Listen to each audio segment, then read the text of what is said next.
बिस्मिल्लाहिर्रहमानिर्रहीम। अस्सलाम वालेकुम। आई एम मुआज़ रसूल, your professor of physics. Students, आज हम लोगों ने इस लेक्चर में आपका सेकेंड ईयर का जो यूनिट डिस्कस करना है उसका नाम है इलेक्ट्रोमैग्नेटिज्म। सो आइए बहुत ज़्यादा टाइम ज़ाया किए बगैर अपना काम शुरू करते हैं। इलेक्ट्रोमैग्नेटिज्म फिजिक्स की वो ब्रांच है कि जिसमें आप मूविंग चार्जेस के गिर्द इलेक्ट्रिक और मैग्नेटिक फील्ड के बारे में पढ़ते हैं। अब यहाँ पे इससे पहले कि मैं बात को आगे लेके चलूँ, एक थोड़ा सा टेक्निकल पॉइंट जो मैं एक्सप्लेन करता चलूँ। चार्जेस के गिर्द इलेक्ट्रिक फील्ड हर वक्त एग्जिस्ट कर रही होती है, चाहे चार्ज मूव कर रहे हों या ना मूव कर रहे हों, उनके गिर्द इलेक्ट्रिक फील्ड हर वक्त एग्जिस्ट कर रही होती है। लेकिन चार्जेस के गिर्द मैग्नेटिक फील्ड सिर्फ उसी वक्त पैदा होती है जब चार्जेस मूव कर रहे हों।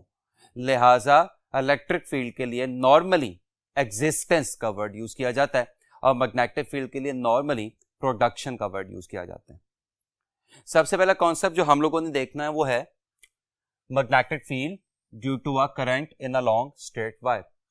ये कॉन्सेप्ट पेश किया था हैंस ऑर्स्टेड ने कि जिसके मुताबिक जब भी किसी स्ट्रेट कंडक्टर में से करंट पास करता है तो उसके गिर्द क्या सेटअप हो जाती है, एक मैग्नेटिक फील्ड सेटअप हो जाती है। Magnetic field is setup in the region surrounding a current carrying wire. किस शक्ल में सेटअप होती है? सर्कुलर फॉर्म में। Field lines are circular. और याद रखिएगा कि किसी वायर जिसमें से करंट पास कर रहा हो उसके गिर्द एक सर्कल नहीं बनता, इन्फिनिट सर्कल बनते हैं। ये तमाम सर्कल्स कंसेंट्रिक होते हैं, यानी इनका सेंटर कहां पे लाई कर रहा होता है? वायर पे लाई कर रहा होता है। वो अलग बात है, जैसे जैसे आप वायर से दूर जाते जाएंगे वैसे वैसे मैग्नेटिक फील्ड के सर्कुलर पाथ का रेडियस तो ज्यादा होता जाएगा लेकिन मैग्नेटिक फील्ड की स्ट्रेंथ कम होती जाएगी एंड वाइस वर्सा। जाहिर सी बात है करंट उस वक्त तक मैग्नेटिक फील्ड प्रोड्यूस करवाता रहेगा जब तक करंट फ्लो करता रहेगा। जो ही करंट फ्लो करना क्या होगा, खत्म होगा, वायर के गिर्द पैदा होने वाला मैग्नेटिज्म या मैग्नेटिक फील्ड या बी भी खत्म हो जाएगी। फर्स्ट करें कि मेरे पास एक वायर है कि जिसमें से क्या पास कर रहा है, करंट पास कर रहा है, तो इसके गिर्द तो बहुत सारे क्या हो गए, मैग्नेटिक फील्ड्स वाले सर्कल्स पैदा हो गए। उनमें से मैंने एक सर्कल आपके सामने यहाँ पे ड्रॉ किया हुआ है कि जिसपे कोई पॉइंट P है, कि जिसका वायर से फासला आपको क्या दिखाई दे रहा है, R दिखाई दे रहा है। रिमेंबर ये R इस P पॉइंट का वायर से फासला भी है और ये R इस मैग्नेटिक सर्कल का रेडियस P है। तो अगर मुझे कोई कहे कि इस P पॉइंट पे B यानी मैग्नेटिक फील्ड निकालें तो उसका formula mu naught I over 2 pi R। Mu naught permeability of free space, आगे जाके तफसीली बहस करूंगा। I वायर में से पास होने वाला current, 2 of course part of the formula, pi 3.14 ratio of circumference length to the diameter of the circle, और R मैं पहले ही बता चुका हूं कि वायर का P से फासला है या इस मैग्नेटिक सर्कल का रेडियस है। तो एक बात तो आपको काफी क्लियरली दिखाई दे रही है कि जैसे जैसे वायर में से करंट ज्यादा होता जाएगा वैसे वैसे इस P पॉइंट पे मैग्नेटिक फील्ड भी ज्यादा होती जाएगी। अभी मैंने आपके साथ डिस्कस किया कि वायर के गिर्द जो मैग्नेटिक फील्ड पैदा होती है वो सर्कुलर फॉर्म में पैदा होती है। तो सर्कल तो दो तरह के होते हैं, क्लॉकवाइज या एंटी क्लॉकवाइज। तो सवाल पैदा होता है कौन सा सर्कल होगा, तो इसके लिए यानी डायरेक्शन ऑफ बी फाइंड करने के लिए हम राइट हैंड रूल लगाते हैं। इस रूल के मुताबिक फर्स्ट करें, ये एक वायर है कि जिसमें से नीचे से ऊपर की तरफ क्या फ्लो कर रहा है, एक करंट फ्लो कर रहा है।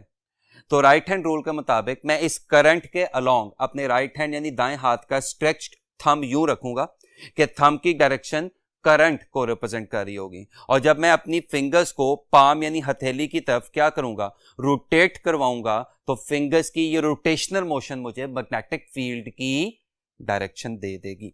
मसलन अगर ये मेरे पास एक वायर है तो इसमें करंट किधर जा रहा है, नीचे से ऊपर की तरफ जा रहा है, तो जब मैं इस वायर को ऊपर से देखूंगा तो करंट किधर आ रहा है, नीचे से ऊपर यानी मेरी तरफ आ रहा है। तो ये आ गया thumb along the direction of current.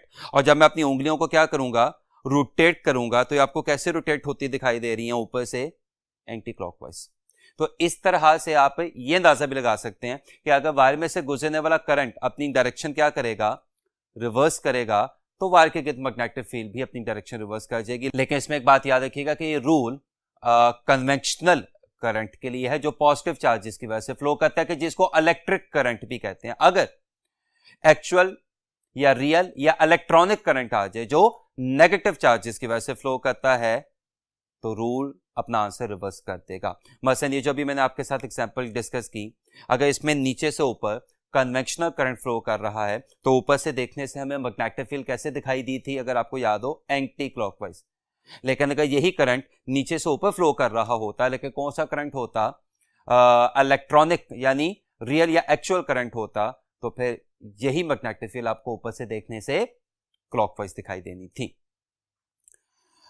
इसमें कुछ रिजल्ट्स जो एमसीक्यूज के लिए फ्रीक्वेंटली पूछे जाते हैं वो मैंने यहां पे लिख भी दिए हुए हैं, कि जब एक मैग्नेटिक कंपास कहां पे पड़ी हो, एक यूनिफॉर्म मैग्नेटिक फील्ड में पड़ी हो, तो उस पर सिर्फ क्या लगता है, टॉर्क। जाहिर सी बात है कि जब आपके पास एक कंपास है, वो एक यूनिफॉर्म मैग्नेटिक फील्ड में पड़ी हुई है, तो आपको पता है मैग्नेटिक कंपास का एक पोल क्या होता है, नॉर्थ, और दूसरा क्या होता है, साउथ। तो इसके दोनों किनारों पे uniform magnetic field equal and opposite force लगाना शुरू कर देगी, जिसके नतीजे में कपल की वजह से इस कंपास में सिर्फ क्या पैदा होगा, एक टॉर्क पैदा होगा। लिखा भी हुआ है, when magnetic compass is placed in uniform magnetic field यानी B, it experiences only torque. लेकिन अगर मैग्नेटिक कंपास कहां पे प्लेस हुई हो, नॉन यूनिफॉर्म मैग्नेटिक फील्ड में प्लेस हुई हो, तो फिर याद रखिएगा नॉन यूनिफॉर्म मैग्नेटिक फील्ड की वजह से उसके दोनों किनारों पे दो मुख्तलिफ फोर्सेस लगेगी। ठीक है, उनकी डायरेक्शन एक दूसरे से ऑपोजिट हो सकती है, लेकिन उनके मैग्नीट्यूड्स एक दूसरे के सेम नहीं होंगे।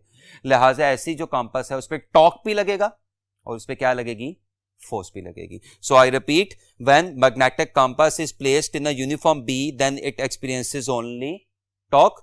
When magnetic compass is placed in non-uniform magnetic field, then it experiences both torque and force.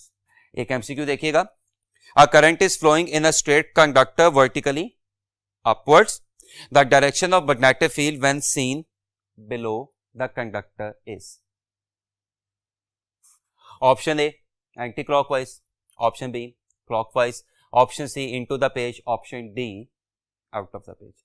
अब इसमें आपने दो बातें याद रखनी है कि कंडक्टर में जो करंट फ्लो कर रहा है वो नीचे से ऊपर की तरफ आ रहा है, और वर्ड कौन सा यूज हुआ हुआ है, करंट का। जब करंट से पहले कुछ भी ना मेंशन हो तो हमेशा कौन सा करंट अस्यूम होता है, कन्वेंशनल करंट अस्यूम होता है। लेकिन दूसरी अहम बात क्या है कि अब आपने इस कंडक्टर को ऊपर से नहीं देखना, नीचे से देखना। सो फिर वही कंडक्टर यूं पड़ा हुआ है, उसमें कन्वेंशनल या करंट किधर फ्लो कर रहा है, नीचे से ऊपर की तरफ, राइट हैंड रूल। जब मैं करंट की डायरेक्शन में अपना स्ट्रेच राइट हैंड का थंब रखूंगा और ऊपर से देखूंगा, तो ऊपर से देखते हुए मुझे फिंगर्स कैसे रोटेट होती दिखाई देंगी, एंटी क्लॉकवाइज। तो ऊपर से देखते हुए मुझे मैग्नेटिक फील्ड कैसे दिखाई देगी, एंटी क्लॉकवाइज। लेकिन इस पर्टिकुलर एमसीक्यू में आपने ऊपर से नहीं देखना, आपने वार को नीचे से देखना है। तो याद रखिएगा कि अगर ऊपर से देखने से आपको मैग्नेटिक फील्ड कैसे दिखाई दे रही है, एंटी क्लॉकवाइज, तो नीचे से देखने से आपको वही मैग्नेटिक फील्ड कैसे दिखाई देगी, क्लॉकवाइज। जब देखने का रेफरेंस चेंज होगा, मैग्नेटिज्म अपनी डायरेक्शन रिवर्स करता दिखाई देगा।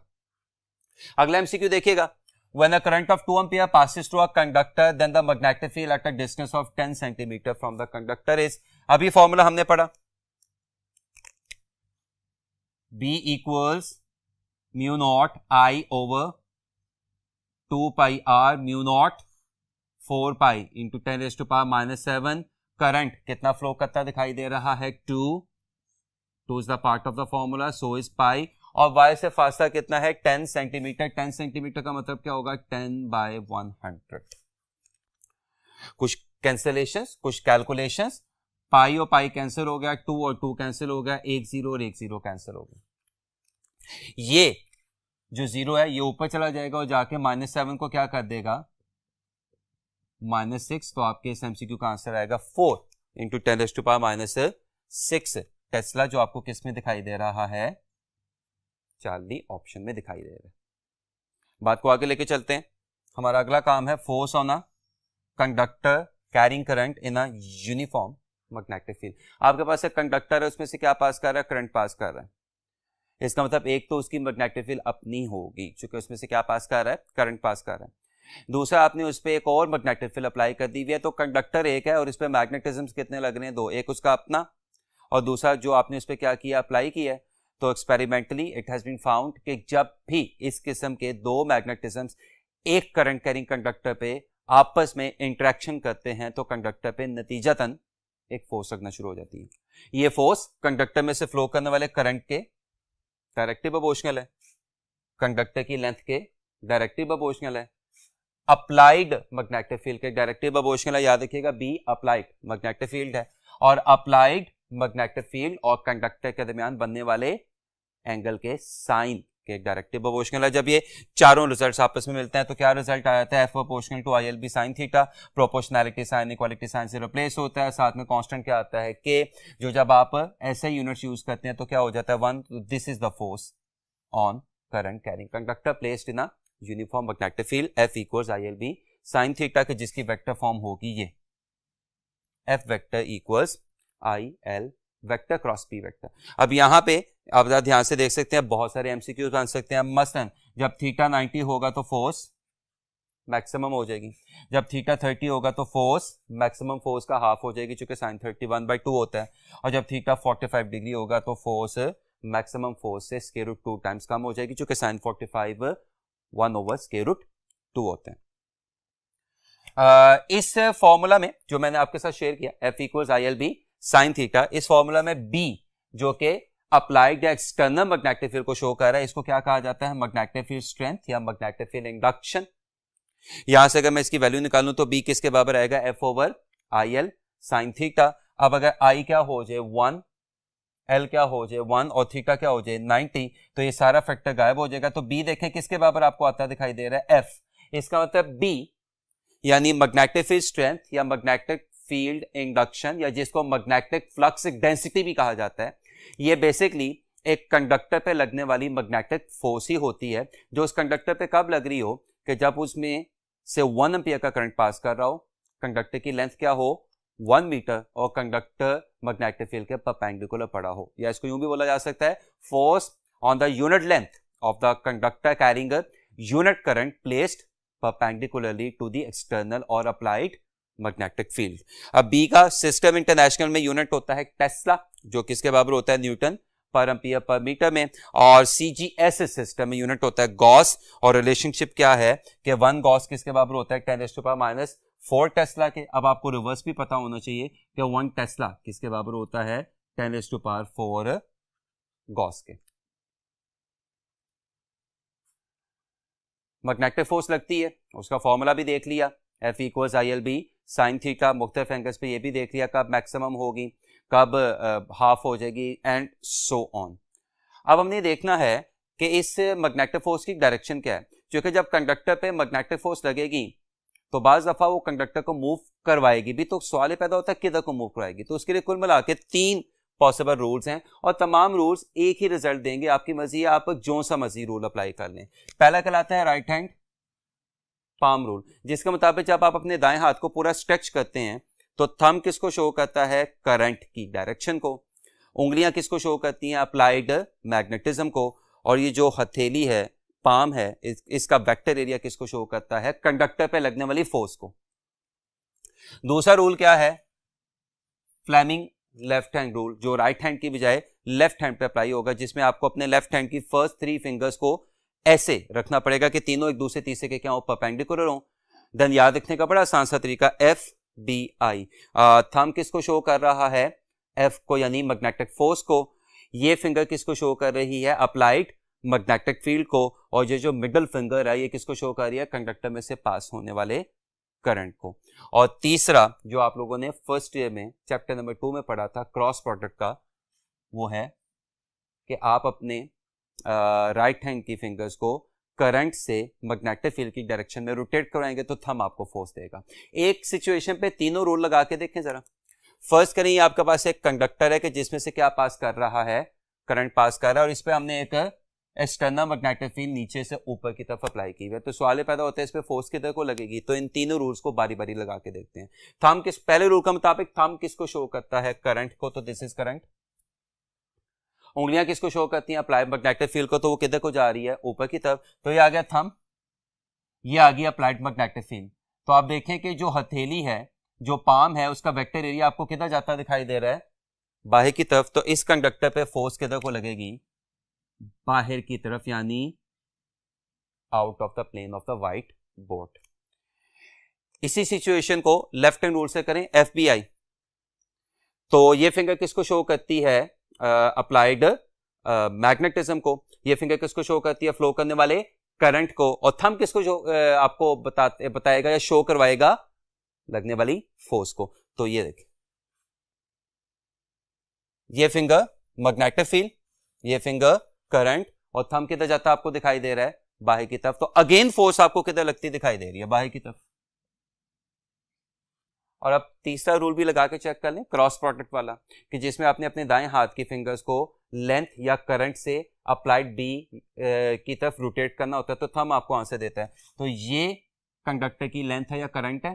तो जब मेरी राइट हैंड की फिंगर्स करंट से मैग्नेटिक फील्ड की डायरेक्शन में रोटेट करेंगी, तो थंब आपको फिर किधर जाता दिखाई दे रहा है, बाहर की तरफ। तो एक ही सिचुएशन पे आप जो मर्जी रूल लगा लें, अगर आपने रूल सही लगाया तो आंसर बिल्कुल सेम आएगा।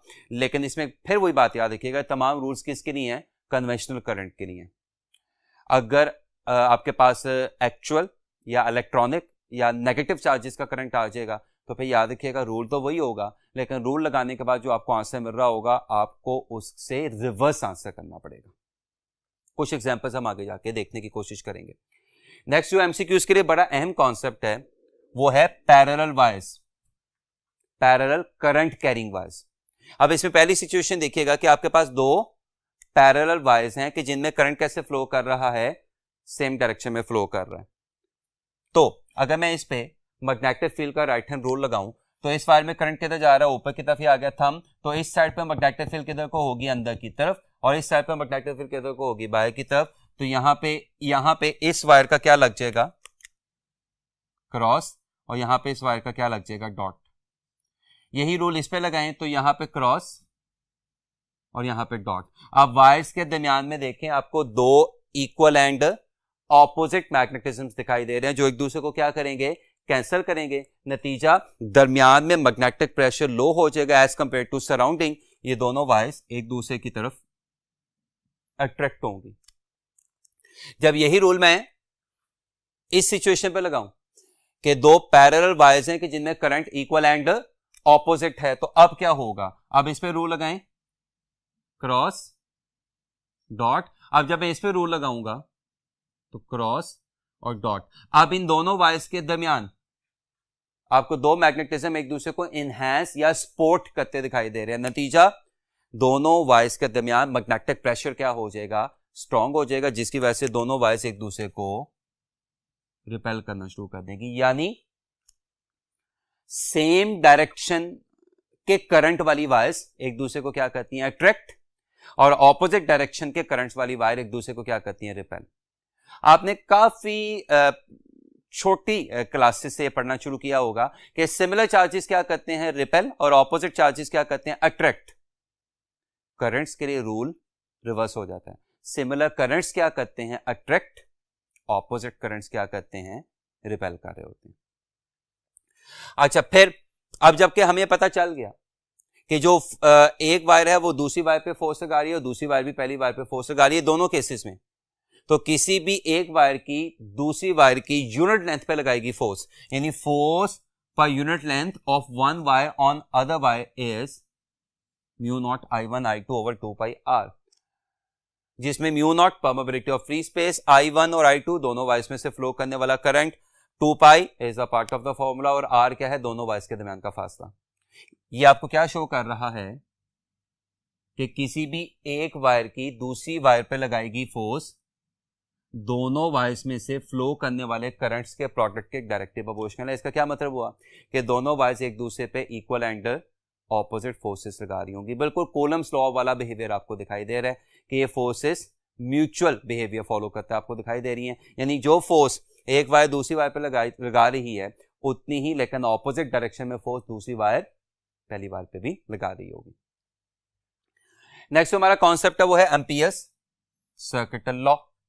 नो एम्पियर्स सर्किटल लॉ देखने के लिए फिर वही सिचुएशन कि आपके पास एक वायर है जिसमें से क्या पास कर रहा है करंट, तो इसके गिर्द क्या सेटअप हो जाएगी मैग्नेटिक फील्ड। एक सर्कल मैंने पहले से अस्यूम किया हुआ है कि जिसपे कोई पॉइंट है P कि जिसका वायर से फासला क्या है R, तो P पॉइंट पे इस वायर की वजह से B क्या होगी mu naught I over 2πr, ये तो हम पहले भी पढ़ चुके हैं। अच्छा, अब अगर हम क्या करें कि इस सर्कल को डेल्टा L जैसे n number of length segments में क्या कर दें, डिवाइड कर दें, यानी से डेल्टा L1 से डेल्टा L2 से delta L3 and so on. तो फिर गौर से देखें तो जो 2πr है ये सर्कल की सर्कमफेरेंस लेंथ है, तो इस 2πr की जगह इन तमाम लेंथ सेगमेंट्स का क्या आ जाएगा, सम आ जाएगा, यानी 2πr की जगह क्या आ जाएगा delta L1 plus delta L2 plus delta L3 and so on. और जब ये तमाम के तमाम लेंथ सेगमेंट्स इधर आके B से क्या होंगे, मल्टीप्लाई होंगे, तो आपका एम्पियर्स सर्किटल लॉ बन जाएगा कि जिसके मुताबिक ये समीशन या sum of all B dot delta L into which complete Amperian surface is divided is equal to mu naught times the current passing through the wire। ये लॉ आपको Gauss's law से मिलता जुलता दिखाई दे रहा है। गॉसेस लॉ में अगर आपको याद हो तो आप अपनी कैलकुलेशंस को आसान करने के लिए 2 और 3 dimensional imaginary closed surface of any shape लिया करते थे जो क्या कहलाती थी, गॉसियन सरफेस। अब जब यही शेप आप एम्पियर्स लॉ को अप्लाई करने के लिए यूज करेंगे तो क्या कहलाएगी, एम्पीरियन सरफेस। फर्क ऑब्वियस है, गॉसेस लॉ एप्सिलॉन नॉट यानी परमिटिविटी ऑफ फ्री स्पेस को डील करता है और चार्जेस को डील करता है, और एम्पियर्स लॉ म्यू नॉट यानी परमिबिलिटी ऑफ फ्री स्पेस को और करंट्स को डील करता है। बाकी आप देख सकते हैं कि आपको सिमिलैरिटीज काफी हद तक दिखाई दे रही है। जैसे कि मैंने आपके साथ डिस्कस किया कि म्यू नॉट पे मैं अभी आके थोड़ी देर पहले मैंने आपको कहा था कि मैं डिस्कशन करूंगा, और अब वो टाइम आ गया है। Mu naught is permeability of free space, that is 4π × 10⁻⁻⁷ weber per ampere per metre. ये मैग्नेटिक फील्ड में वही काम कर रहा होता है जो इलेक्ट्रिक फील्ड में एप्सिलॉन नॉट कर रहा होता है। Epsilon naught permittivity of free space, ability of the charge to produce electric field in a free space. Mu naught permeability of free space, ability of a current carrying conductor or any moving charge to produce magnetic field in the free space। लेकिन अगर current carrying wire के गिर्द air है तो mu naught अपनी शक्ल maintain रखेगा, और अगर करंट कैरिंग वायर के गिर्द एयर के अलावा कोई और मीडियम आ गया, for medium other than air, तो याद रखिएगा म्यू नॉट किससे रिप्लेस हो जाता है, म्यू से। जबकि म्यू किसके बराबर है, म्यू नॉट इंटू आर। इसमें म्यू क्या कहलाता है, परमेबिलिटी ऑफ द मीडियम, और म्यू आर क्या कहलाता है, रिलेटिव परमेबिलिटी। रिलेटिव परमेबिलिटी की वैल्यू फेरोमैग्नेटिक सब्सटेंसेस के लिए 1 से कहीं ज्यादा होती है, पैरामैग्नेटिक सब्सटेंसेस के लिए 1 से थोड़ी सी ज्यादा होती है, और डायमैग्नेटिक सब्सटेंसेस के लिए 1 से कम होती है। तो ये तमाम एमसीक्यूज के बड़े अहम रिजल्ट आपको बनते दिखाई दे रहे हैं। गॉसेस लॉ में अगर आपको याद हो तो आपने गॉसेस लॉ स्टेट या डिफाइन करवाने के बाद उसकी एप्लीकेशंस डिस्कस की थी, और उसकी एप्लीकेशंस क्या थी कि मुख्तलिफ सिमेट्री या अरेंजमेंट ऑफ चार्जेस की वजह से पैदा होने वाली ई यानी इलेक्ट्रिक फील्ड फाइंड करना। इसी तरह एम्पियर्स लॉ की जो प्रैक्टिकल एप्लीकेशन है वो है कि किसी भी सिमेट्री में एम्पियर्स लॉ को अप्लाई करते हुए मैग्नेटिक फील्ड फाइंड करना, और इसकी एक प्रैक्टिकल एप्लीकेशन आपकी टेक्स्ट बुक्स में भी दी हुई है और मैंने यहां पे भी लिखी हुई है, field due to a current carrying solenoid. एक सोलेनॉइड कंडक्टिंग वायर होती है जो एक कोर के गिर्द हेलिकल फॉर्म में क्या हुई होती है, वाइंड अप हुई होती है। इसका बिहेवियर इलेक्ट्रोमैग्नेट होता है। क्या मतलब, जब सोलेनॉइड में से क्या पास करता है, करंट पास करता है, तो सोलेनॉइड कैसे बिहेव करना शुरू कर देता है, लाइक अ बार मैग्नेट। लेकिन सोलेनॉइड बार मैग्नेट की तरह उस वक्त तक बिहेव करता रहेगा जब तक सोलेनॉइड में से करंट पास करता रहेगा। That is why it is also known as electromagnet. अब इसको समझने के लिए फर्स्ट करिए, मेरे पास एक सोलेनॉइड है कि जिसमें आपको अपनी तरफ वाली टर्न्स में करंट किधर आता दिखाई दे रहा है, ऊपर से नीचे। तो अब जब सोलेनॉइड के जिसमें से क्या पास कर रहा हो, करंट पास कर रहा हो, वो कैसे बिहेव करना शुरू कर देगा, बार मैग्नेट की तरह बिहेव करना शुरू कर देगा। तो सवाल पैदा होता है कि इसका कोई एक पोल क्या बन जाएगा, नॉर्थ, और कोई दूसरा पोल क्या बन जाएगा, साउथ। तो कौन सा पोल नॉर्थ बनेगा और कौन सा पोल साउथ बनेगा। तो इसके लिए भी एक राइट हैंड रूल है जिसके मुताबिक आप अपने राइट हैंड यानी दाएं हाथ की उंगलियों को करंट की डायरेक्शन में रोटेट करवाते हैं तो थंब आपको नॉर्थ पोल दे देगा। मसलन इस सोलेनॉइड में आपको करंट किधर आता दिखाई दे रहा है? ऊपर से नीचे। तो जब सोलेनॉइड में करंट ऊपर से नीचे आ रहा होगा तो जब मैं अपनी उंगलियों का क्या करूंगा, यूं रोटेट करूंगा, तो ये वाला पोल क्या बन जाएगा? नॉर्थ। ये वाला पोल क्या बन जाएगा? साउथ।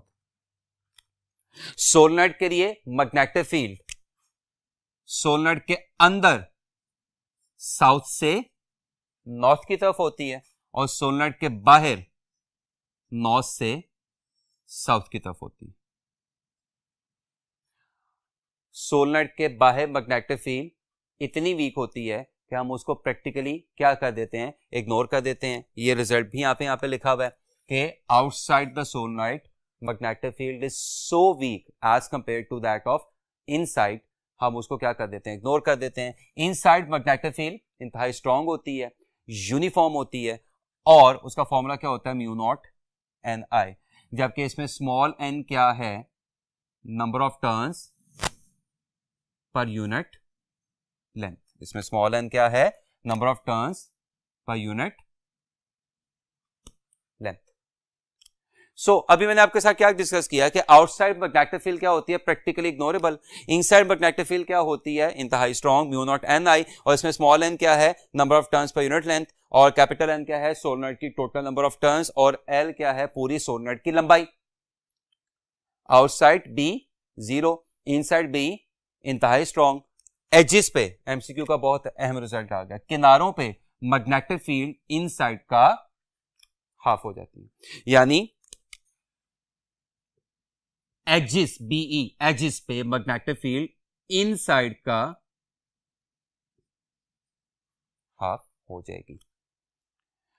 अब कुछ ऐसी बातें कि जो रूटीन की क्लासेस में डिस्कस नहीं होती, जो एमसीक्यूज के बहुत अहम रिजल्ट बनते हैं। मसलन अगर आपके पास दो सोलेनॉइड कोएक्सियल पड़े हों, फर्स्ट करें मेरा ये एक मार्कर किसको शो कर रहा है? सोलेनॉइड को। मेरा दूसरा मार्कर भी किसको शो कर रहा है? सोलेनॉइड को। और ये यूं पड़े हुए हैं, तो ये दोनों आपस में कैसे पड़े हुए हैं? रखे गए हुए हैं कोएक्सियल।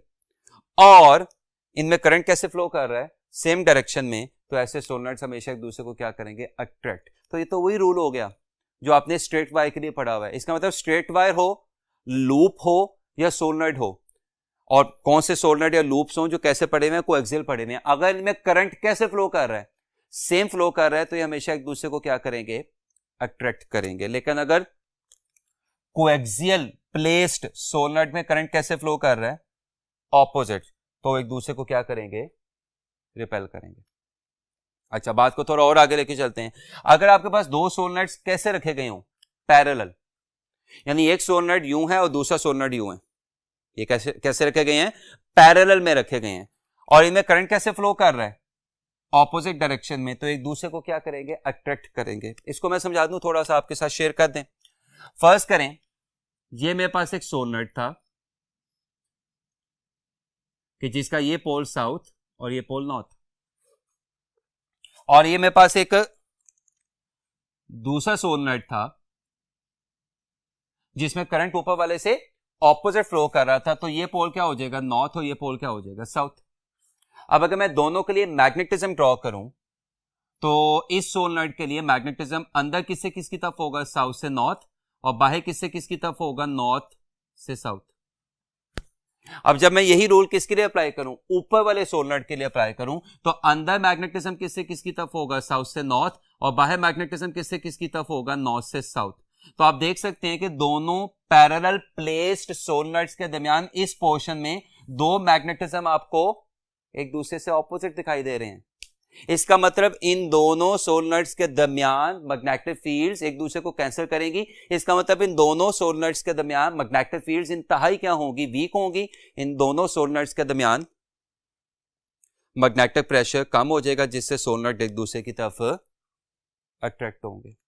मेरे से मुझे दूसरा एक्सप्लेन करने की जरूरत नहीं है, पहला हमने इतनी तफसीली तरीके से पढ़ लिया कि अगर दो सोलेनॉइड आपस में कैसे पड़े हों? पैरेलल पड़े हों, और उनमें करंट कैसे फ्लो कर रहा हो? सेम डायरेक्शन में फ्लो कर रहा हो, तो वो हमेशा एक दूसरे को क्या करेंगे? रिपेल करेंगे। आगे चलें। अगर सोलेनॉइड के अंदर एक सोलेनॉइड पड़ा हुआ है और दोनों सोलेनॉइड्स में करंट कैसे फ्लो कर रहा है?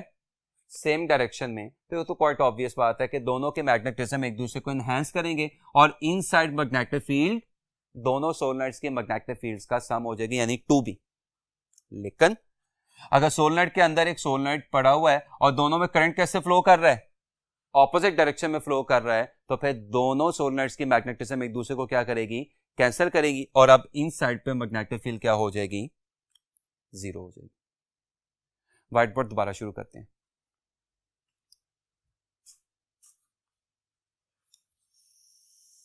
नेक्स्ट बात हम लोगों ने करनी है वो है magnetic force on a charge moving in a magnetic field. Now इस हिस्से में अगर आपको याद हो तो हमारा जो दूसरा टॉपिक था वो था magnetic force on a current carrying wire. और करंट कैरिंग वायर पे जब आप एक एक्सटर्नल मैग्नेटिक फील्ड अप्लाई करते हैं तो उस पर जो मैग्नेटिक फोर्स लगती है उसका फॉर्मूला क्या होता है, F=IL sin थीटा। भी हम लोगों ने देखा। अगर आपको याद हो तो ये जो मैंने यहाँ पे आर्टिकल लिखा हुआ है magnetic force on a charge moving in a magnetic field, ये प्रॉपर लॉन्ग क्वेश्चन था जिसकी लंबी चौड़ी कैलकुलेशन है। लेकिन जाहिर सी बात है कि यहाँ पे हमारे पास कैलकुलेशंस का टाइम बिल्कुल नहीं है। सो मुझे कुछ ऐसा तरीका अडॉप्ट करना है कि जिससे अगले 5 से 10 सेकंड में ये पूरा आर्टिकल आपके सामने बाकायदा सॉल्व हो जाए। उसके लिए मैं क्या कर सकता हूँ, जरा ध्यान से देखिएगा। F=ILB sin theta. नाउ ये वो फोर्स है जो किस पे लग रही है, पूरे करंट कैरिंग कंडक्टर पे लग रही है। या मैं यूं भी कह सकता हूं कि ये वो फोर्स है जो उस कंडक्टर में फ्लो करने वाले हर एक चार्ज पे लग रही है। यानी मैं ये भी कह सकता हूं कि ये वो फोर्स है जो उस कंडक्टर में मौजूद n नंबर ऑफ चार्जेस पे लग रही है। हम लोगों ने इस आर्टिकल में n नंबर ऑफ चार्जेस की बजाय सिंगल चार्ज पे लगने वाली फोर्स निकालनी है। तो उसके लिए मैं क्या करूंगा, बजाय इसके कि लंबी चौड़ी कैलकुलेशन करें और पूरा आर्टिकल सॉल्व करें, LB sin थीटा, मैं इंटेंशनली I मिस कर गया हूं। I की जगह क्या लिखा जा सकता है, Q/T। और जरा इस फैक्टर को ध्यान से देखें, L/T को, व्हाट इज L/T, मीटर पर सेकंड। और मीटर पर सेकंड किसका यूनिट होता है, वेलोसिटी का। So this is the force on n number of charges moving in a uniform magnetic field and this is the force on a single charge moving in a uniform magnetic field। ये formula आ गया, F=QVB sin theta. ये इसकी vector form आ गई, QV cross P। Q क्या है, उसका वो charge जिस पे आप मैग्नेटिक फोर्स निकाल रहे हैं। V क्या है, उस चार्ज की वेलोसिटी। और मैं पहले भी बता चुका हूं B क्या है, अप्लाइड मैग्नेटिक फील्ड। वही रूल्स, वही राइट हैंड पाम रूल, वही फ्लेमिंग लेफ्ट हैंड रूल, वही क्रॉस प्रोडक्ट रूल। बस फर्क क्या होगा कि थंब पहले किसको शो कर रहा था, करंट की डायरेक्शन को, थंब अब किसको शो करेगा, चार्ज की वेलोसिटी को। यानी करंट किससे रिप्लेस हो जाएगा, चार्ज की वेलोसिटी से रिप्लेस हो जाएगा। लेकिन यहां पे भी बेटा आपने एक बात याद रखनी है कि ये रूल पॉजिटिव चार्जेस के लिए एप्लीकेबल है। अगर आपके पास किसी एमसीक्यू में नेगेटिव चार्ज आ जाए, जैसे कि मैं पहले भी डिस्कस कर चुका हूं कि अगर आपके पास इलेक्ट्रॉनिक करंट आ जाए, नेगेटिव चार्जेस आ जाए, या इस केस में एक सिंगल नेगेटिव चार्ज आ जाए, तो फिर क्या करते हैं, रूल लगाते हैं।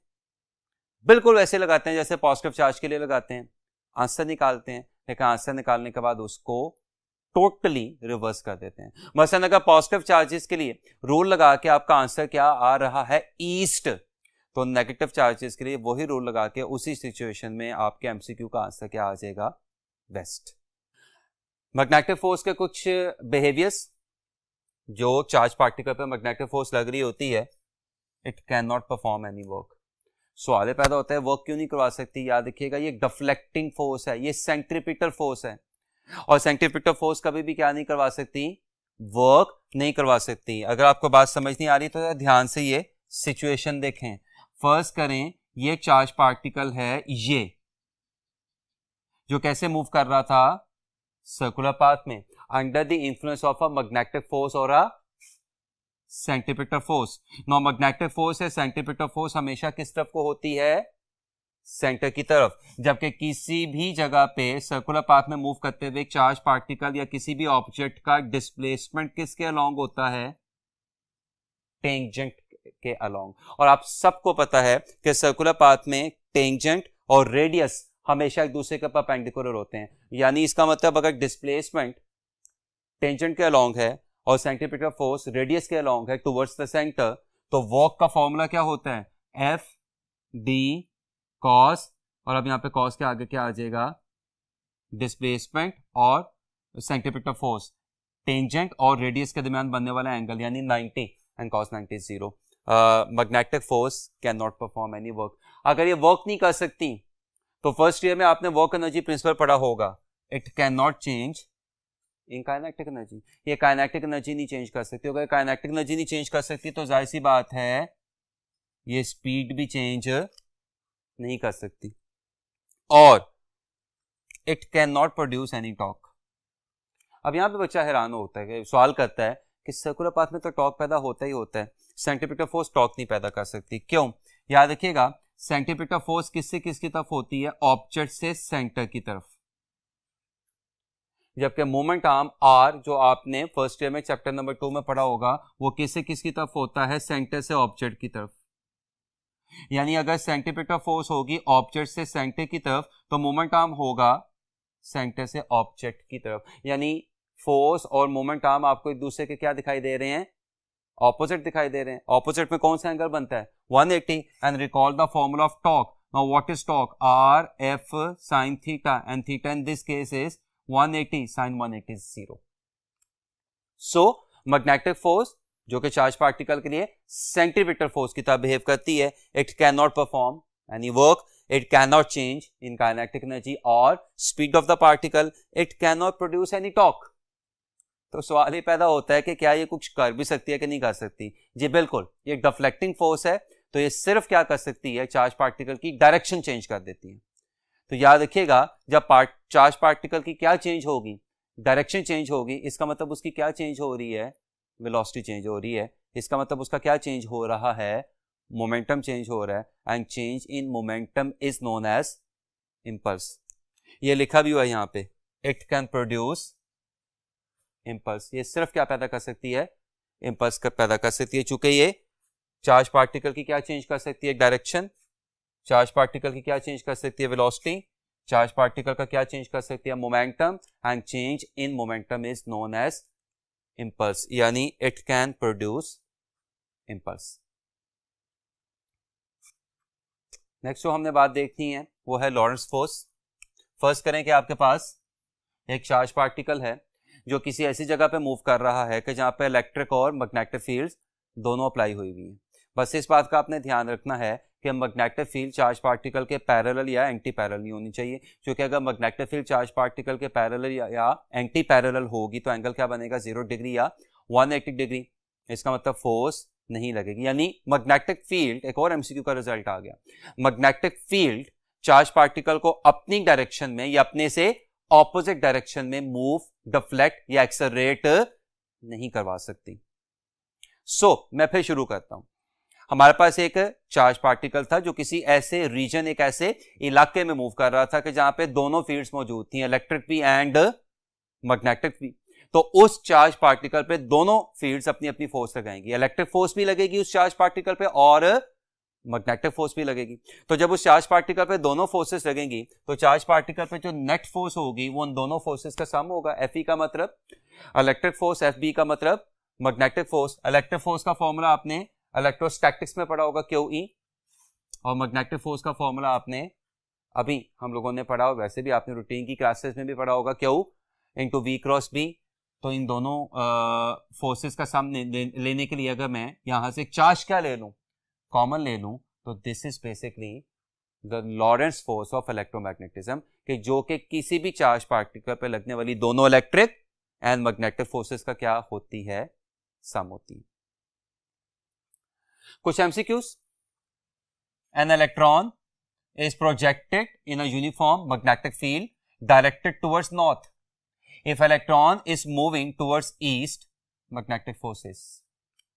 Now, ये मैंने यहां पे डायरेक्शंस के एरोस बना दिए और अब हम डेटा का एनालिसिस करने की कोशिश करते हैं. मैग्नेटिक फील्ड किसकी तरफ है, नॉर्थ की तरफ. तो ये आ गई मैग्नेटिक फील्ड, ये बी, और इलेक्ट्रॉन के तरफ को मूव कर रहा है if electron is moving towards east, तो इलेक्ट्रॉन की वेलोसिटी टुवर्ड्स ईस्ट। तो बताएं इस इलेक्ट्रॉन पे फोर्स किधर को लग रही होगी? राइट हैंड रूल लगाएं, थंब किसको शो करता है? चार्ज की वेलोसिटी को। उंगलियां किसको शो करता है? अप्लाइड मैग्नेटिक फील्ड को। चार्ज की वेलोसिटी किधर आनी चाहिए? ईस्ट की तरफ, यानी इस साइड पे। उंगलियां यानी मैग्नेटिक फील्ड किधर को जानी चाहिए? ऊपर की तरफ। रूल लगाएं, this is thumb, this is magnetic field. तो इस चार्ज पार्टिकल पे आपको फोर्स किधर को लगती दिखाई दे रही है?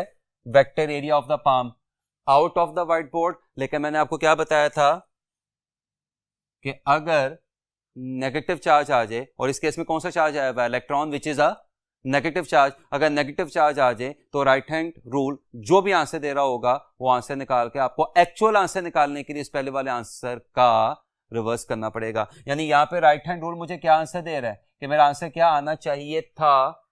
आउट ऑफ द पेज या out of the white board. लेकिन एक्चुअली इलेक्ट्रॉन के लिए फोर्स अपनी डायरेक्शन क्या कर लेगी?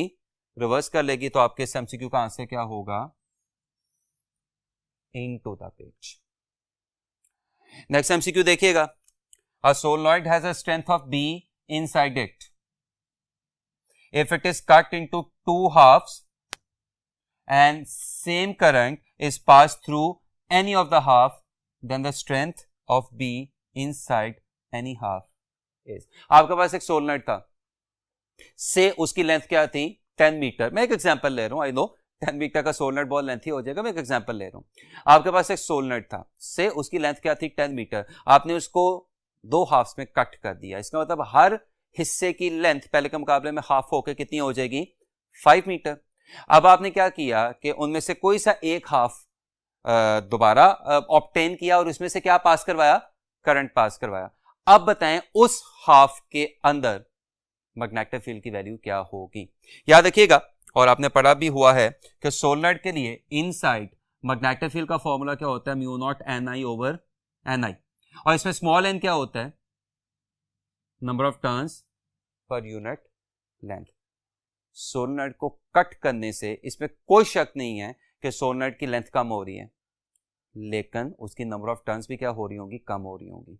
और उसका क्या मतलब है? जब आप सोलनॉइड को कट करते हैं तो कट करने से सोलनॉइड के लिए number of turns per unit length यानी स्मॉल एन का फैक्टर तब्दील नहीं होता। इसका मतलब आप सोलनॉइड को दो हिस्सों में कट करें, तीन हिस्सों में कट करें, दो इक्वल हिस्सों में कट करें, दो अनइक्वल हिस्सों में कट करें, चार इक्वल हिस्सों में कट करें, चार अनइक्वल हिस्सों में कट करें, पूरी बात की समरी यही है कि कटिंग से सोलनॉइड का मैग्नेटिज्म या उसके किसी भी हाफ का मैग्नेटिज्म डिस्टर्ब नहीं होता, और वो वही रहेगा जो कटिंग से ओरिजिनल ओरिजिनल सोलनॉइड का था। आपके इस एमसीक्यू का आंसर क्या होगा? बीटा यानी बी। चूंकि कट करने से number of turns per unit length disturb नहीं होती। लेकिन याद रखिएगा, सोलनॉइड को एक्सपैंड करने से और सोलनॉइड को कंप्रेस करने से मैग्नेटिज्म डिस्टर्ब होता है। मसलन अगर आप सोलनॉइड को एक्सपैंड कर रहे हैं जिससे उसकी नंबर ऑफ टर्न्स तो वही हैं, लेकिन लेंथ में क्या हो रहा है? इजाफा हो रहा है, तो मैग्नेटिज्म यानी मैग्नेटिक फील्ड कम होनी शुरू हो जाएगी।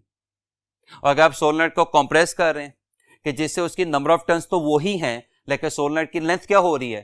कम हो रही है, तो इससे उसकी मैग्नेटिक फील्ड में इजाफा होना शुरू हो जाएगा। क्योंकि magnetic field number of turns के क्या होती है? डायरेक्टली प्रोपोर्शनल, और सोलनॉइड की लेंथ के क्या होती है? Inversely proportional. में एक दफा फिर रिपीट करता चलूं, कट करने से सोलनॉइड का मैग्नेटिज्म डिस्टर्ब नहीं होता, एक्सपैंड या कंप्रेस करने से सोलनॉइड का मैग्नेटिज्म डिस्टर्ब होता है। अगर एक्सपेंशन ऐसे हो रही है कि नंबर ऑफ टर्न्स वही हैं और लेंथ बढ़ रही है, तो सोलनॉइड की मैग्नेटिक फील्ड कम हो जाएगी। और अगर कंप्रेशन ऐसे हो रही है कि नंबर ऑफ टर्न्स वही हैं और सोलनॉइड की लेंथ कंप्रेस करने की वजह से कम हो रही है, तो मैग्नेटिक फील्ड बढ़ जाएगी, स्ट्रांग हो जाएगी। नेक्स्ट एमसीक्यू देखिएगा, a helium atom is projected perpendicular to the B in a region. Force on this atom will become half of maximum if the angle of projection is. इस MCQ में सबसे अहम word कौन सा है? Atom. ये सबसे अहम क्यों है कि आपको पता है atom on the whole neutral होता है। इसका क्या मतलब है कि एक एटम पे चार्ज जीरो होगा। मैग्नेटिक फोर्स का फॉर्मूला क्या होता है? Q v B sine theta. सब कुछ हो, वेलोसिटी हो, मैग्नेटिज्म हो, एंगल हो, सब कुछ हो, लेकिन अगर एटम है तो इसका मतलब उसका चार्ज क्या होगा, जीरो, या उस पर चार्ज क्या होगा, जीरो। तो जब एटम पे चार्ज क्या होगा, जीरो होगा, तो उस पर बाहर से कोई मैग्नेटिक फोर्स नहीं लग रही होगी। तो जब मैग्नेटिक फोर्स लग ही नहीं रही, जब मैग्नेटिक फोर्स है ही क्या, जीरो, तो याद रखिएगा जीरो को हाफ करना, डबल करना, ट्रिपल करना ये पॉसिबल नहीं है। आपके इस एमसीक्यू का आंसर क्या होगा, डेल्टा, यानी नॉट पॉसिबल। आगे चलते हैं। आज का जो लास्ट हमारा टॉपिक है वो हम लोगों ने देखना है, वो है चार्ज टू मास रेशियो। आप इसमें एमसीक्यू का पहला ही रिजल्ट सुन लें। चार्ज टू मास रेशियो को स्पेसिफिक चार्ज भी कहा जाता है, यानी E बाय एम को या Q बाय एम को, जिसमें Q या E क्या है चार्ज और M क्या है मास, चार्ज टू मास रेशियो भी कहा जाता है और स्पेसिफिक चार्ज भी कहा जाता है। चार्ज टू मास रेशियो किसने मेजर की थी सबसे पहले, जे थॉमसन ने 1897 में। फर्स्ट करें कि आपके पास है ये एक इलेक्ट्रॉन है, ऑफ कोर्स के जिस पे चार्ज क्या होगा, माइनस ई, और जिसकी मास क्या होगी एम। फर्स्ट करें आपके पास ये एक इलेक्ट्रॉन है जो इस मैग्नेटिक फील्ड में जो किधर को अप्लाई हुई हुई है, इनटू द व्हाइट बोर्ड, कैसे मूव कर रहा है, राइट साइड पे। तो फिर असूलन अगर राइट हैंड रूल लगाऊं तो इस इलेक्ट्रॉन पे किधर को फोर्स लगनी चाहिए थी, ऊपर की तरफ, लेकिन चूंकि इलेक्ट्रॉन है लिहाजा फोर्स अपनी डायरेक्शन रिवर्स करेगी, तो टेक्निकली स्पीकिंग फोर्स ऊपर नहीं लगेगी, नीचे की तरफ लगेगी। नतीजतन ये इलेक्ट्रॉन इस मैग्नेटिक फील्ड में एक क्लॉकवाइज सर्कुलर पाथ में मूव करना शुरू कर देगा under the influence of this centimetre force which is acting towards the centre of the circle. Now याद रखिएगा centimetre force is actually magnetic force. Now centimetre force का फॉर्मूला क्या होता है, mv square over r। Magnetic force का formula क्या होता है, evb या qvb। यहां से एक v और एक v कैंसिल हो जाएगा, तो this comes out to be charge to mass ratio. अब जाहिर लगता है कि यहाँ पे हमारा काम खत्म हो गया, चार्ज टू मास रेशियो ही हमने फाइंड करनी थी। लेकिन याद रखिएगा b हमारी अप्लाई की भी मैग्नेटिक फील्ड है, ये तो चले हमें पता होगी कि हमने कितनी मैग्नेटिक फील्ड अप्लाई की हुई है, इसमें तो कोई मसला ही नहीं। v क्या है, चार्ज पार्टिकल की वेलोसिटी। अब एक सवाल ये पैदा होता है कि एक इलेक्ट्रॉन जो हमें हाली आंख से दिखाई देता ही नहीं है, हम उसकी वेलोसिटी फाइंड कैसे करेंगे। और दूसरा क्या है, उस इलेक्ट्रॉन के सर्कुलर पाथ का रेडियस, यानी दूसरा क्या है, इस इलेक्ट्रॉन के सर्कुलर पाथ का रेडियस। अब फिर वही बात है, एक इलेक्ट्रॉन जो हमें दिखाई नहीं दे रहा, हम उसकी वेलोसिटी कैसे फाइंड करेंगे और हम उसके सर्कुलर पाथ का रेडियस कैसे फाइंड करेंगे। तो इस फॉर्मूला में v और r यानी orbiter velocity of electron and orbiter radius of electron both are unknown, और जब तक ये नहीं फाइंड होंगे चार्ज टू मास रेशियो भी फाइंड नहीं होगी। तो इसके लिए सबसे पहले r को कैलकुलेट करने के लिए हम क्या करते हैं कि एक ग्लास ट्यूब यूज करते हैं जिसका नाम है टेल्ट्रॉन।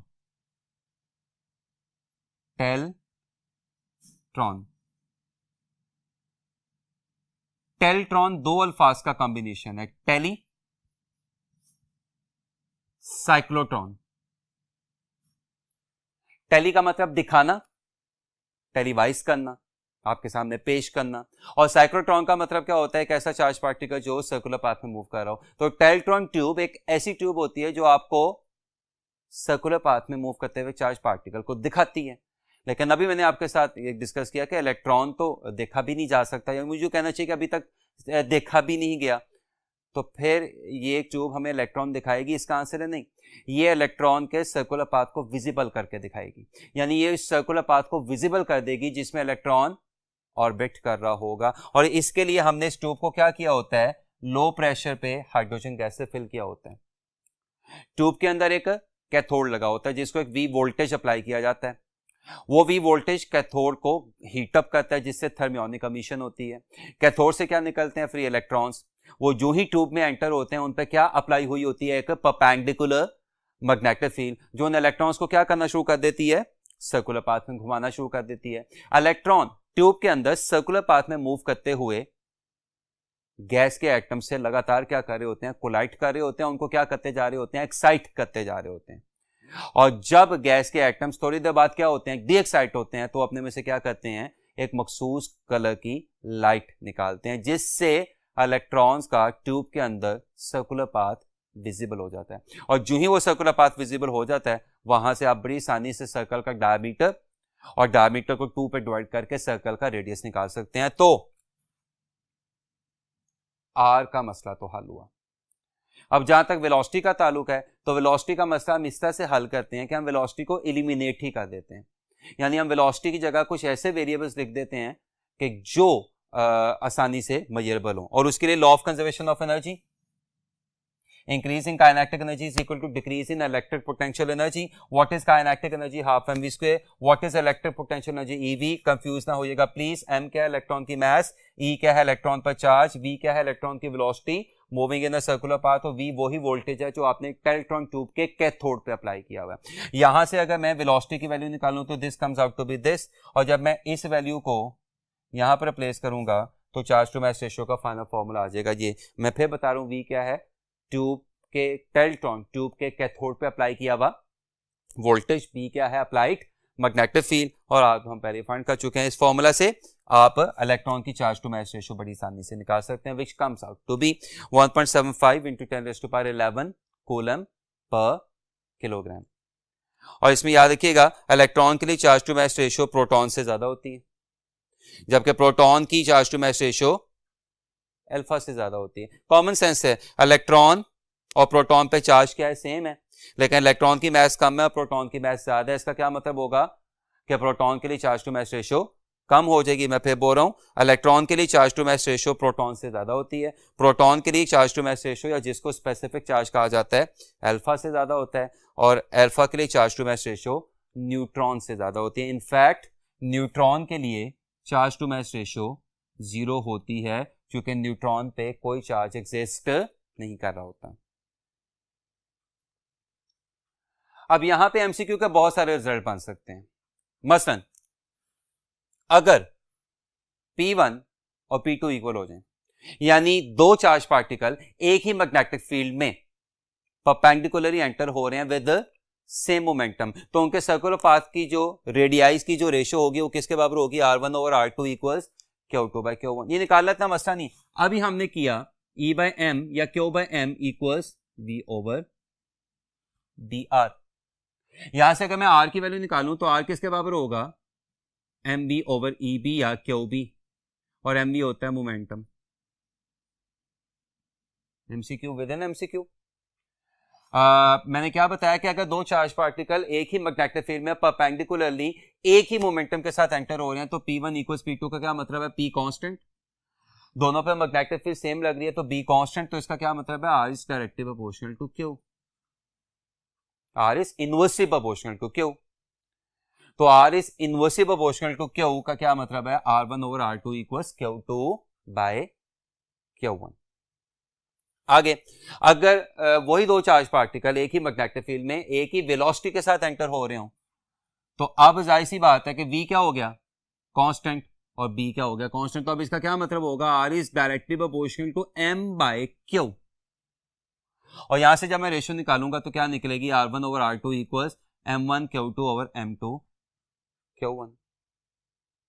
अब अगर वही दो चार्ज पार्टिकल उसी मैग्नेटिक फील्ड में परपेंडिकुलरली एंटर हो रहे हैं सच दैट कि उनको एक ही वोल्टेज के क्रॉस क्या करवाया गया है, एक्सेलरेट करवाया गया, तो अभी हमने पढ़ा कि E/m किसके बराबर होता है, 2V/b² R². ये क्या शो कर रहा है, R² is proportional to m/e या m/q, या R is directly proportional to √m/q. तो अब रेशियो क्या बन जाएगी, R1/R2 इक्वल √m1Q2/m2Q1.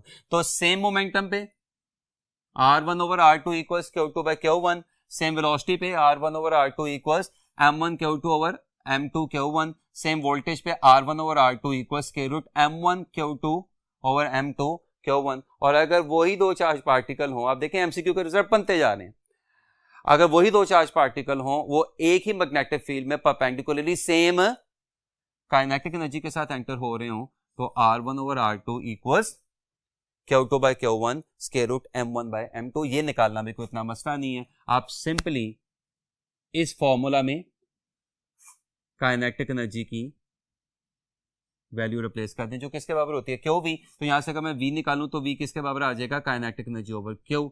और जब आप ये वैल्यू यहां पर रिप्लेस करेंगे तो ये रिलेशन निकालना आपके लिए कोई मसला नहीं है. तो आप अंदाजा लगा सकते हैं कि इससे कितने किस्म के एमसीक्यूज बड़ी आसानी से बन सकते हैं.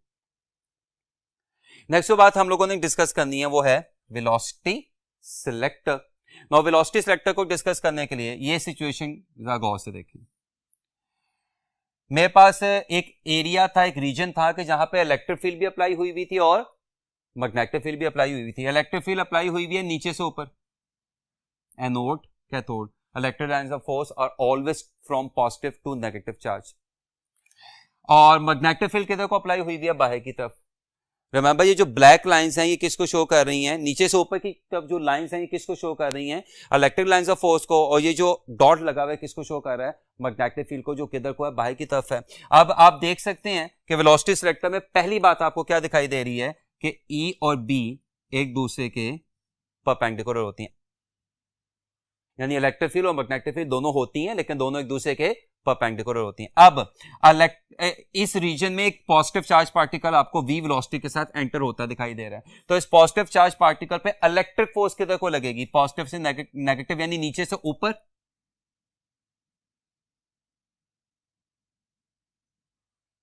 और इस पॉजिटिव चार्ज पार्टिकल पे मैग्नेटिक फोर्स किधर को लगेगी? इसके राइट हैंड रूल लगाएं जरा। तो राइट हैंड रूल कैसे लगेगा? राइट हैंड रूल ऐसे लगेगा कि ये आपका चार्ज पार्टिकल है, ये चार्ज पार्टिकल आपको किधर जाता है दिखाई दे रहा है? राइट साइड पे आ गई वेलोसिटी। अब मैग्नेटिक फील्ड किधर को लगी हुई है? बाहर की तरफ। तो ये आ गई मैग्नेटिक फील्ड। तो आपका हथेली का यानी पाम का वेक्टर एरिया आपको किधर रुख करता दिखाई दे रहा है? नीचे की तरफ। तो मैग्नेटिक फोर्स इस पे किधर को लग रही होगी? नीचे की तरफ।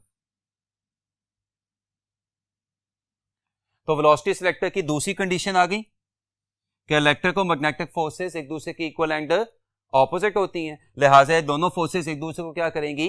कैंसिल करेंगी, और ये चार्ज पार्टिकल इस रीजन में से अनडेविएटेड पास कर जाएगा। This is velocity selector. Now electric force और magnetic force equal and opposite है। अगर मैं सिर्फ मैग्नीट्यूड लूं तो फिर क्या रिजल्ट आ जाएगा? Fe equals Fp। और Fe क्या होता है? QE। Fp क्या होता है? QVB। Q और Q कैंसिल हो जाएगा। This is the velocity of the charge particle which has passed through the velocity selector undeviated.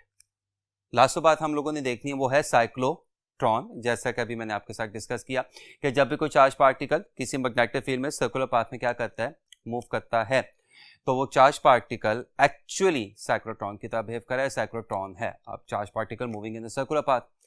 और वो क्यों सर्कुलर पाथ में मूव करता है? क्योंकि आप सबको अच्छे तरीके से पता है कि मैग्नेटिक फोर्स उस चार्ज पार्टिकल पे एक डिफ्लेक्टिंग फोर्स लगा देती है, एक सेंट्रीपिटल फोर्स लगा देती है, जिसकी वजह से वो चार्ज पार्टिकल मैग्नेटिक फील्ड के अंदर सर्कुलर पाथ में मूव करना शुरू कर देता है। यानी उसमें क्या पैदा हो जाता है? एक सेंट्रीपिटल एक्सेलरेशन। इसका मतलब मैग्नेटिक फोर्स यानी सेंट्रीपिटल फोर्स उस चार्ज पार्टिकल में क्या पैदा कर देती है? एक सेंट्रीपिटल एक्सेलरेशन पैदा कर देती है। तो टेक्निकली स्पीकिंग हम ये कह सकते हैं कि साइक्लोट्रॉन में चार्ज पार्टिकल क्या होता है? एक्सेलरेट होता है। वो अलग बात है एक्सेलरेशन कौन सा पैदा होता है? सेंट्रीपिटल एक्सेलरेशन पैदा होता है। अब जब एक हमारे पास चार्ज पार्टिकल है जो मैग्नेटिक फील्ड के अंदर सर्कुलर पाथ में मूव कर रहा है, तो सवाल ये पैदा होता है कि वो अपना एक चक्कर कितनी देर में पूरा करेगा, यानी वो सर्कुलर पाथ में एक रेवोल्यूशन, ऑर्बिटल रेवोल्यूशन कितनी देर में पूरी करेगा। तो ये टाइम कहलाता है टाइम पीरियड, जिसका फॉर्मूला मैंने यहाँ पे लिखा हुआ। सवाल पैदा होता है फॉर्मूला कहाँ से सामने आया? तो अभी हम लोगों ने पढ़ा, ज्यादा देर नहीं हुई, कि Q/m किसके बराबर होता है? V/dr। यहां से अगर मैं V की वैल्यू निकालूं तो किसके बराबर आ जाएगी? QBr/m। आप सबको पता है कि S किसके बराबर होता है? Vt। तो यहां से अगर मैं T निकालूं तो T किसके बराबर आएगा? S/V। अब जरा ध्यान से देखिएगा कि V वैसे का वैसा, जहां तक किसका ताल्लुक है? S का। तो सर्कुलर पाथ में कितना S कवर होता है? 2πr। सर्कुलर पाथ में कितना S कवर होता है? 2πr का। और V की जगह क्या रिप्लेस किया जा सकता है? QBr/m। This is the time period for a cyclotron moving in the circular path. ये टाइम पीरियड आ गया। अब देखें एमसीक्यू के रिजल्ट बनते जा रहे हैं लगातार। एक टाइम पीरियड आ गया। अब यहां से हमने क्या निकालनी है? फ्रीक्वेंसी निकालनी है। तो फ्रीक्वेंसी निकालने के लिए आप क्या करें? टाइम पीरियड का इनवर्स कर दें।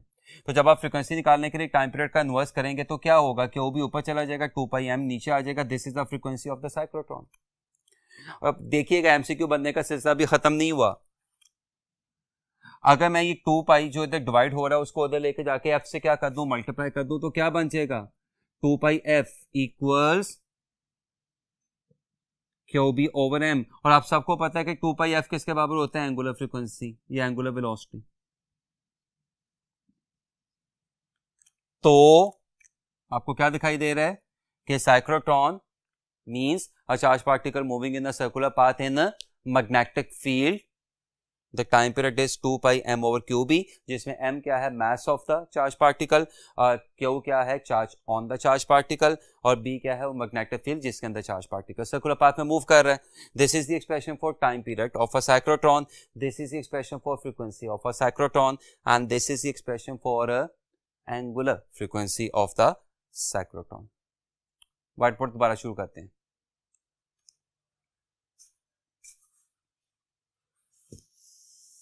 जैसा कि मैंने आपको कहा था कि हम अपना काम कुछ पास्ट पेपर्स के क्वेश्चन से वाइंड अप करेंगे।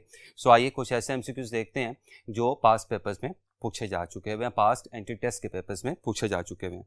इस हिस्से में सबसे पहला क्वेश्चन, अगेन पास्ट पेपर्स में आसान क्वेश्चन भी आते हैं और मुश्किल क्वेश्चन भी आते हैं, तो ये यहाँ से काफ़ी आसान क्वेश्चन बन गया। The unit of magnetic flux density is Tesla.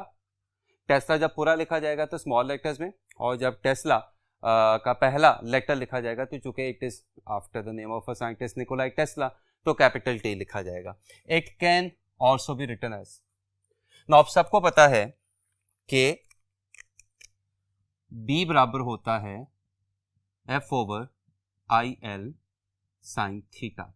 अब यहां पे मैं अगर तमाम चीजों के यूनिट्स लूं तो फोर्स का न्यूटन, करंट का एम्पियर, लेंथ का मीटर, साइन थीटा का कोई यूनिट नहीं होता, और मैग्नेटिक फील्ड का यूनिट आपको क्या दिखाई दे रहा है, टेस्ला। तो यहां से आपको टेस्ला क्या बनता दिखाई दे रहा है, न्यूटन पर एम्पियर पर मीटर। यानी आपके इस एमसीक्यू का आंसर क्या होगा, डेल्टा, यानी न्यूटन पर एम्पियर पर मीटर। अगला क्वेश्चन देखिएगा please. If a conductor of length 7 metre in a magnetic field of strength 0.3 tesla carrying current of 1 ampere is placed perpendicularly to the magnetic field, what will be the force acting on the conductor। आपके पास एक conductor है, उसकी length कितनी है, 7 metre, वो एक magnetic field में पड़ा हुआ है कि जिसकी स्ट्रेंथ क्या है, 0.3 टेस्ला, और इसमें से करंट कितना पास कर रहा है, 1 एम्पियर का, और वो मैग्नेटिक फील्ड के कैसे पड़ा हुआ है, परपेंडिकुलरली। आपने उस कंडक्टर पे लगने वाली फोर्स निकालनी है। Force on a current carrying conductor placed in a uniform magnetic field is F equals I L B sin theta। Now current हमारे पास कितना है, 1 एम्पियर, लेंथ हमारे पास कितनी है, 7, मैग्नेटिक फील्ड कितनी है, 0.3, इसको लिखा जा सकता है 3/10, और परपेंडिकुलरली का मतलब है एंगल क्या हो जाएगा, 90। Now sin 90 is 1, 7 into 3 is 21/10, और 21/10 comes out to be 2.1 Newton. आपके इस एमसीक्यू का आंसर क्या होगा, अल्फा, यानी 2.1 न्यूटन। नेक्स्ट एमसीक्यू प्लीज देखिएगा। The horizontal component of earth magnetic flux density is 1.8 into 10⁻⁻6 Tesla. मैं आपको इस लेक्चर के दौरान बता चुका हूं कि जो B है, this is magnetic field strength या मैग्नेटिक फील्ड इंडक्शन या मैग्नेटिक फ्लक्स डेंसिटी, तीनों में से अगर कोई भी वर्ड आपके सामने आ जाए तो इसका मतलब बी है, टेस्ला वाली बी की बात हो रही है। Okay, the horizontal component of earth magnetic flux density is 1.8 into 10⁻⁻6 Tesla. The current in a horizontal cable is 160 ampere. Calculate the maximum force per unit length on the cable. जमीन की magnetic field उसने कितनी दी हुई है, बल्कि उसका horizontal component कितना दिया हुआ है, 1.8 into 10⁻⁻6 टेस्ला। आपके पास एक वायर है, एक केबल है, उसमें से 160 एम्पियर का करंट पास कर रहा है। आपने उस केबल की यूनिट लेंथ पे लगने वाली मैक्सिमम मैग्नेटिक फोर्स निकालनी है। तो ये वही आर्टिकल हो गया, force on a current carrying conductor placed in a uniform magnetic field, ये वही आर्टिकल हो गया। अब इसमें कंडक्टर क्या है, वो केबल, जिसमें से क्या पास कर रहा है, 160 एम्पियर का करंट पास कर रहा है, और अप्लाइड मैग्नेटिज्म यहां पे कौन प्रोड्यूस कर रहा है, अर्थ। तो फॉर्मूला क्या होता है, F equals ILB sin theta. अब यहां पे अगर आप थोड़ा सा गौर से देखें तो मैं मैं लेंथ को इधर ले जाऊं तो ये क्या बन जाएगा, फोर्स पर यूनिट लेंथ, जो बाय द वे आपने फाइंड करना था। और ये किसके बराबर आ गया, I. What is I, 160। Length उधर जाके फोर्स पर यूनिट लेंथ बन चुका है। What is B, 1.8 into 10⁻⁻6। और चूंकि आपने maximum force per unit length निकालनी है तो angle is got to be 90 degree. Now sin 90 क्या हो गया, 1। सो ये क्या बन जाएगा, F/L equals 160। Like I said sin 90 क्या हो गया, 1। 1.8 into 10⁻⁻6 can be written as 18 into 10⁻⁻6। ये जीरो क्या हो गया, cancel. 16 into 18 is 288 into 10⁻⁻6 newton पर मीटर। तो जब 288 इंटू 10⁻⁻6 न्यूटन पर मीटर है, तो जब मैं 2 दफा डेसिमल को लेफ्ट साइड पे मूव करके 288 को 2.88 बना दूंगा तो 10⁻⁻6 बढ़ के 10⁻⁻4 हो जाएगा। आपके इस एमसीक्यू का आंसर आएगा अल्फा, यानी 2.88 इंटू 10⁻⁻4 न्यूटन पर मीटर। अगला सवाल देखिएगा, E by m of an electron is given by the relationship। जैसा कि मैंने आपको बताया कि अक्सर जगहों पे एंट्री टेस्ट में सिर्फ मुश्किल सवाल ही नहीं आते, आसान सवाल भी आते हैं, बल्कि मेजॉरिटी क्वेश्चंस इजी होते हैं। और बाज दफा बुक की एज इट इज इंफॉर्मेशन आ जाती है, एज इट इज फॉर्मूलाज आ जाते हैं, साइड टेबल्स की इंफॉर्मेशन आ जाती है। सो याद रखिएगा, बुक रीडिंग यहाँ पे बहुत ज्यादा अहम होगी। आपको अपनी जो कोर्स की बुक्स हैं वो भी काफी अच्छे तरीके से गो थ्रू करनी पड़ेंगी। और अगर आपने की होंगी, और I'm श्योर आपने की होंगी, जब आप वहां पे टेस्ट देने बैठेंगे या कोई भी टेस्ट देने जब आप जाते हैं तो आप तैयारी करके ही जाते हैं, तो I'm श्योर आपको ये फॉर्मूला याद आ जाएगा। और ये हमने इस लेक्चर के मिड में भी जाके पढ़ा था, बल्कि मुझे कहना चाहिए तकरीबन लास्ट में भी पढ़ा था, जब हमने charge to mass ratio discuss किया था कि चार्ज टू मास रेशियो का फॉर्मूला 2V/b² r² होता है, जिसमें मैं पहले ही बता चुका हूँ, V वोल्टेज को रिप्रेजेंट कर रहा है, B अप्लाइड मैग्नेटिक फील्ड को रिप्रेजेंट कर रहा है, R उस चार्ज पार्टिकल का, जो भी चार्ज पार्टिकल है इलेक्ट्रॉन, उसका सर्कुलर पाथ का रेडियस है। और E/m बेसिकली इलेक्ट्रॉन की चार्ज टू मास रेशियो है, या जिसको मैंने क्या बताया था, स्पेसिफिक चार्ज भी कहा जाता है। आपके इस एमसीक्यू का आंसर क्या होगा, alpha, one of the easier MCQs. Next question हम यहाँ पे देखते हैं, 2 long parallel conductors which are free to move are arrange 1 centimetre apart. अच्छा, आपके पास 2 पैरेलल कंडक्टर्स हैं इस तरह, ये फ्री टू मूव हैं, ये मूव कर सकते हैं, यानी अगर इन पे कोई फोर्स लगेगी तो दे कैन मूव। और इनके दरमियान फासला कितना है, ये हॉरिजॉन्टल फासला कितना है, 1 सेंटीमीटर का। A steady current of 20 ampere flow in each of the conductor in the same direction। दोनों कंडक्टर्स में से 20 एम्पियर का करंट पास कर रहा है, और दोनों कंडक्टर्स में से पास होने वाली करंट की डायरेक्शन क्या है, सेम है। यानी 2 कंडक्टर्स, उनके दरमियान फासला कितना, 1 सेंटीमीटर, दोनों पैरेलल आपस में प्लेस हुए हुए हैं।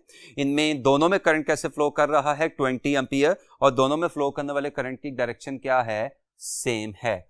The conductors remain stationary, may move towards each other, may move away from each other, move at right angles to each other।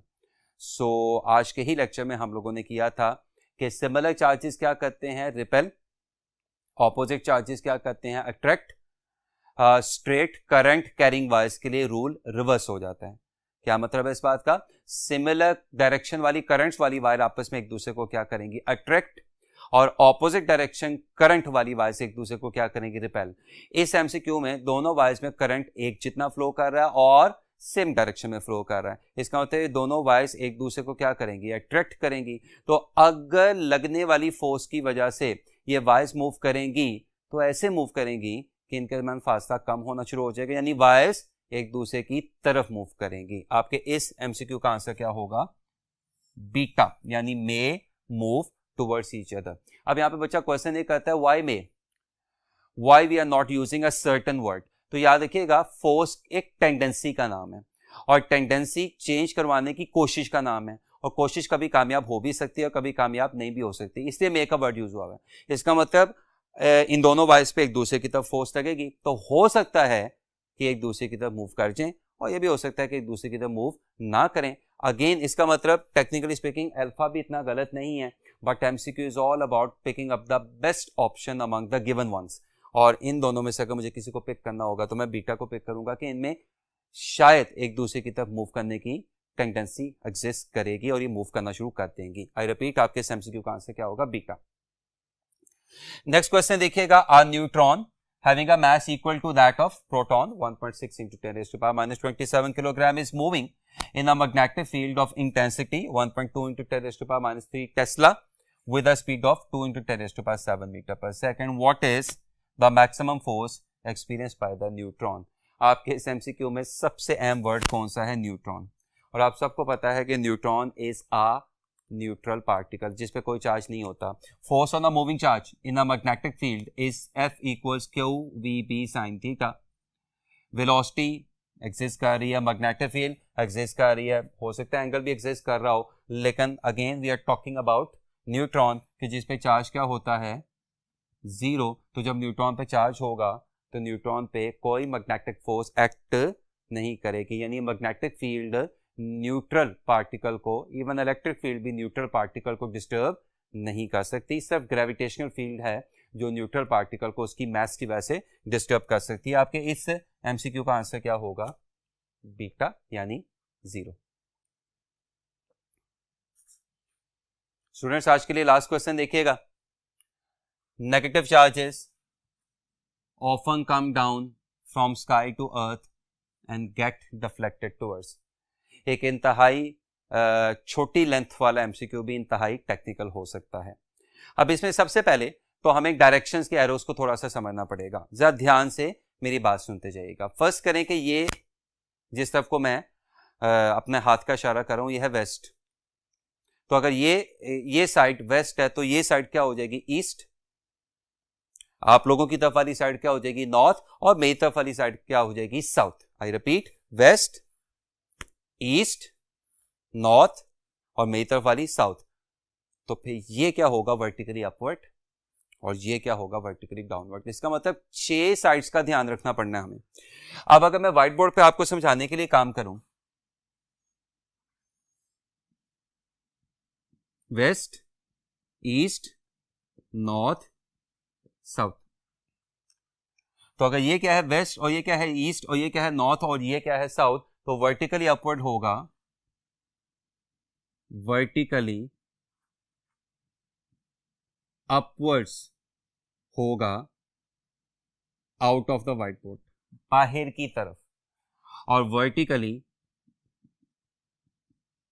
Downward होगा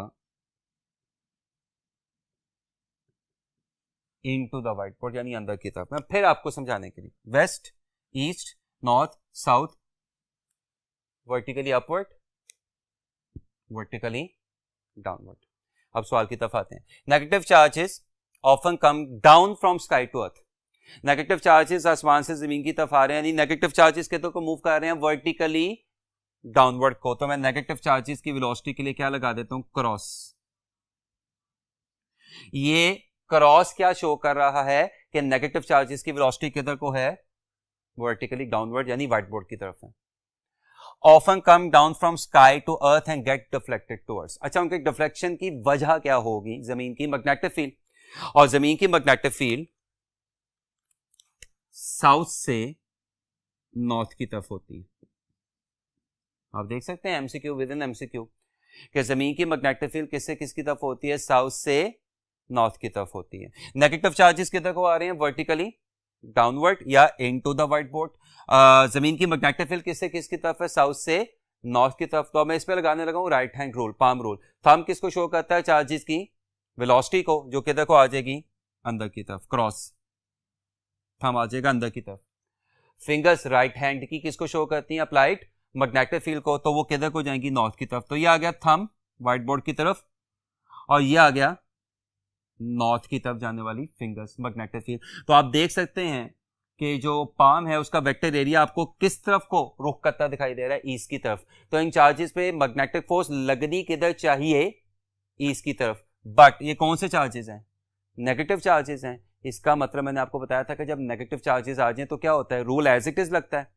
लेकिन रूल लगाने के बाद जो आंसर आता है, एक्चुअल आंसर निकालने के लिए आपको उस पहले वाले आंसर को रिवर्स करना पड़ता है। तो मेरा राइट हैंड रूल मुझे यहां पे क्या आंसर दे रहा है कि आंसर क्या आना चाहिए था, ईस्ट, लेकिन नेगेटिव चार्जेस की वजह से आपके इस एमसीक्यू का आंसर क्या आएगा, बीटा यानी वेस्ट। सो इस एमसीक्यू में एक और एमसीक्यू हमें पता चला कि अगर इसी एमसीक्यू में ईस्ट की जगह, अगर इसी एमसीक्यू में नेगेटिव चार्जेस की जगह पॉजिटिव चार्जेस होते हैं, फिर बोल रहा हूं, अगर इसी एमसीक्यू में नेगेटिव चार्जेस की जगह पॉजिटिव चार्जेस होते तो आपके इसी एमसीक्यू का आंसर वेस्ट की बजाय क्या हो जाना था, ईस्ट। तो आप देख सकते हैं एक एमसीक्यू से 2-3 एमसीक्यू आपको पता चल रहे हैं। ओरिजिनल एमसीक्यू कि जिसमें नेगेटिव चार्जेस ऊपर से नीचे आते हुए किस तरफ को डिफ्लेक्ट होते दिखाई दे रहे हैं, वेस्ट की तरफ। दूसरा एमसीक्यू आपको क्या पता चला कि जमीन की मैग्नेटिक फील्ड किससे किसकी तरफ होती है, साउथ से नॉर्थ की तरफ। और तीसरा एमसीक्यू आपको क्या पता चला कि अगर इस एमसीक्यू में, इस क्वेश्चन में नेगेटिव चार्जेस की बजाय पॉजिटिव चार्जेस आ जाएं तो फिर आपके इस एमसीक्यू का आंसर वेस्ट की बजाय क्या हो जाएगा, ईस्ट। और अगर मैं यहाँ पे एक आखिरी एमसीक्यू बना दूं कि अगर न्यूट्रल पार्टिकल जमीन के एटमॉस्फेयर में या जमीन की मैग्नेटिक फील्ड में एंटर हो रहे हों तो फिर उन पर कोई फोर्स नहीं लगेगी, वो फिर वर्टिकली डाउनवर्ड ही मूव करते रहेंगे अनडिफ्लेक्टेड, उन पे किसी किस्म की कोई डेविएशन नहीं आएगी। होपफुली आज का लेक्चर आपको एमसीक्यू समेत बहुत अच्छे तरीके से समझ आ गया होगा, जितने भी मैंने एमसीक्यूज यहाँ पे डिस्कस किए हैं, जितने भी आर्टिकल्स मैंने यहाँ पे डिस्कस किए हैं। अपना बहुत ज़्यादा ख्याल रखिएगा। अल्लाह हाफिज़।